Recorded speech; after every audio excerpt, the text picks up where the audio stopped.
Since the expulsion of the majority of the Jewish population from Judea at the hands of the Romans, Jews have been struggling to find a place that would give them tolerance and permanence. Always being outsiders, they had to wander from place to place, settling wherever the populace would have or even tolerate them. But in the 19th century, they were beginning to be part of mainstream society. See, Jews were not given equal rights, and were not even seen as citizens in many of the places they settled, and so were not given equal treatment as their non-Jewish counterparts. This changed, however, when in 1789 the revolutionaries of France imposed the Declaration of the Rights of Man and of the Citizen, which guaranteed religious freedom, and as Napoleon spread across Europe, so did the ideas of religious tolerance. This led to a huge backlash from other European leaders, and even Tsar Alexander I referred to Napoleon as the Antichrist. However, when Napoleon was defeated in 1815, things soon reverted to how they were before, but France still remained slightly more liberal than the rest of Europe.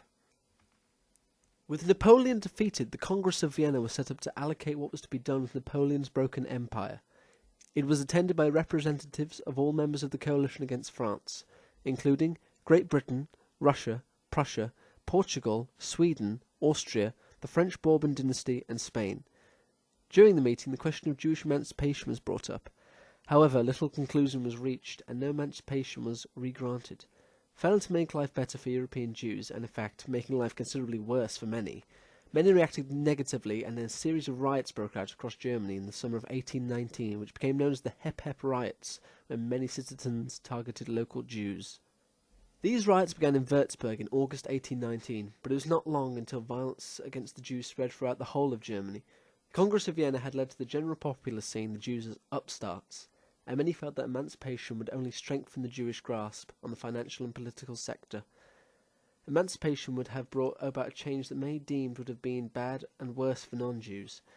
However, the threat of emancipation is not the only cause for aggressive behaviour against the Jewish minority, as many people owed money to Jewish money lenders, and the bad harvest of 1816 only worsened the situation. One man worried about Judaism's place within German society was Richard Wagner, the famous German composer. Wagner wrote an essay attacking Jews and Jewish composers such as Giacomo Meyerbeer and Felix Mendelssohn. Written by Wagner under the title Das Judentum in der Musik, Judaism in Music, and published in 1850, and then greatly expanded and reissued in 1869 under Wagner's name, he concluded in part 1 of the book by saying, "Judaism is the evil conscience of our modern civilization." The main goal was to warn others about the dangers of the Jewish emancipation and deter the people from seeing Jewish opera performances. Although Wagner himself did not appear to lack Jewish relationships and was friends with Hermann Levy, a Jewish conductor, it was only out of his professionalism that Wagner started opposing composers and dismissed them out of the Germanic arts. Yet, genuine or not, his influence on the matter of Judaism had a huge impact on the way people saw Jews and their place in society. Jewish emancipation was clearly a cause for concern. Germans worried that Jews were going to stamp out German culture, ideals, and eventually the German people themselves. Further concern was raised when Jews were found in the military. By 1870 there were over 7,000 Jews in the German army.